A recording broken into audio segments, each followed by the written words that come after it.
So picture this. You've got a beloved dividend stock that income investors have literally relied on for decades.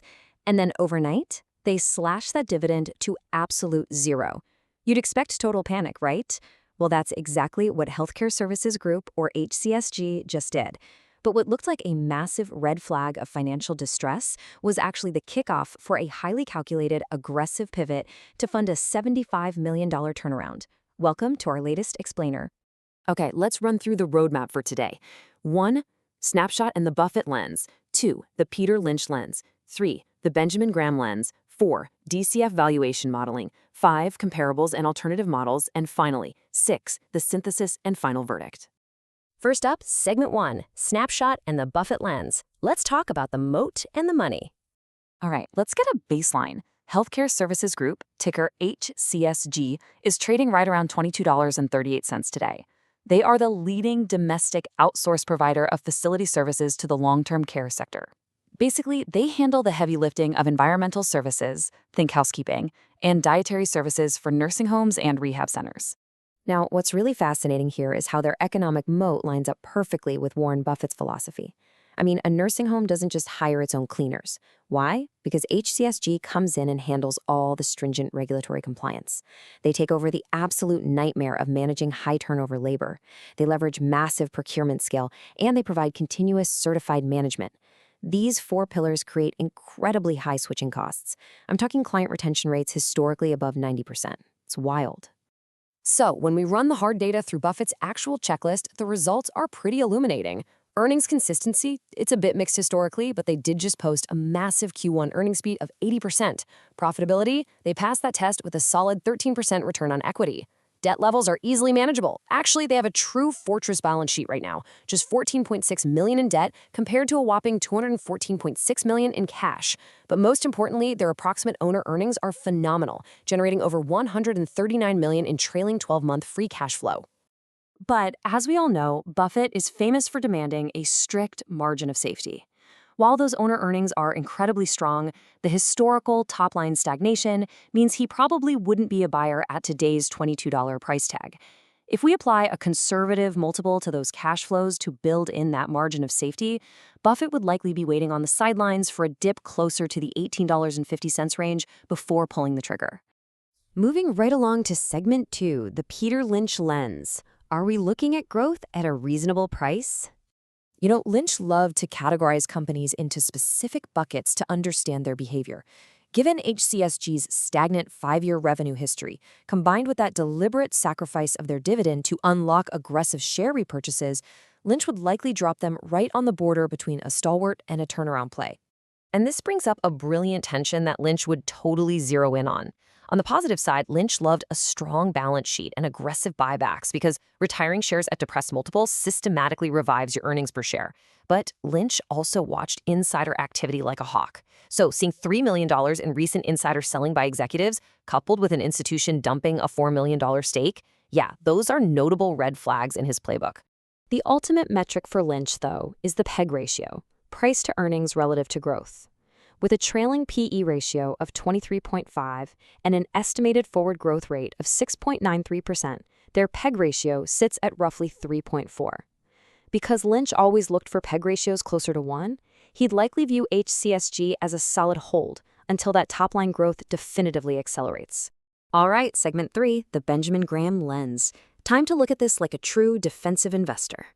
Graham designed a notoriously rigorous defensive checklist. Now, HCSG passes adequate size with a $1.54 billion market cap. They easily pass financial condition with a current ratio of 3.11. They've got earnings stability, but here is the absolute deal breaker. Graham required an uninterrupted dividend record. The very second HCSG slashed their long-standing 21.5-cent quarterly dividend to zero, they completely failed the defensive investor test. Let's actually crunch the math on Graham's intrinsic value formula. You take his base multiple of 22.5, multiply it by the trailing 12-month earnings per share of 95 cents, and then multiply that by the book value per share, which comes in roughly around $7.35 based on their latest equity figures. Then you just take the square root of that entire total. The result? An intrinsic value of just $12.53. Graham was famously ruthless about valuation. Without that dividend there to support the stock, he would demand a massive, massive drop from the current $22 price tag before he would ever consider touching this asset. Let's pivot to segment 4, DCF valuation modeling. Let's objectively project the future.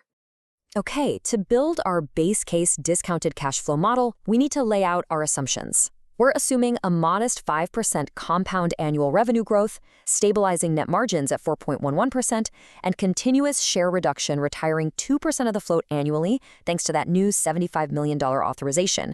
We're also assuming their major client, Genesis Healthcare, successfully exits its bankruptcy transition. To discount these future cash flows back to today, we're using standard industry assumptions, a 10% weighted average cost of capital, or WACC, and a perpetual terminal growth rate of 2%. So, when we built out our base, bull, and bear scenarios using these free cash flow projections, and we blend their respective probabilities together, the model generates a weighted expected fair value target of $29.99 over the next 5 years. But, we should always run a sensitivity table. We need to vary our assumptions for WACC and terminal growth to see exactly how sensitive this valuation is to broader macroeconomic shifts. If borrowing costs drop and WACC falls to 8%, we see significant bullish upside.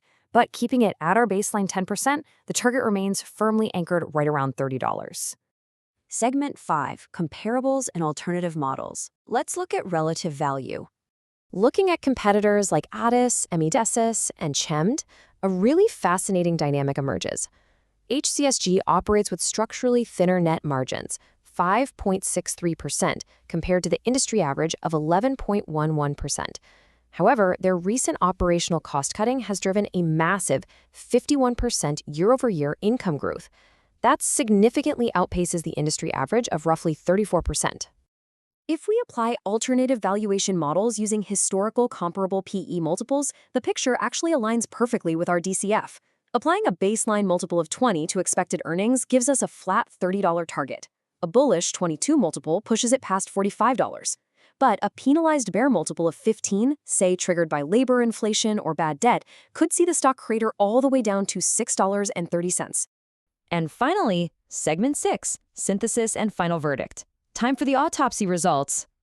Let's bring it all together. As you can see, strict defensive value investors like Graham and Buffett would demand a much lower entry point, likely triggered somewhere down between $12 and $18. However, the forward-looking models, both the quantitative DCF and the relative comparables, suggest significant asymmetric upside targeting that $30 range from today's $22 level.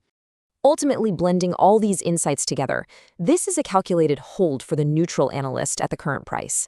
On one hand, you have incredible strengths, a pristine balance sheet, strong operational cash flow, and highly accretive share buybacks systematically eating away at the float.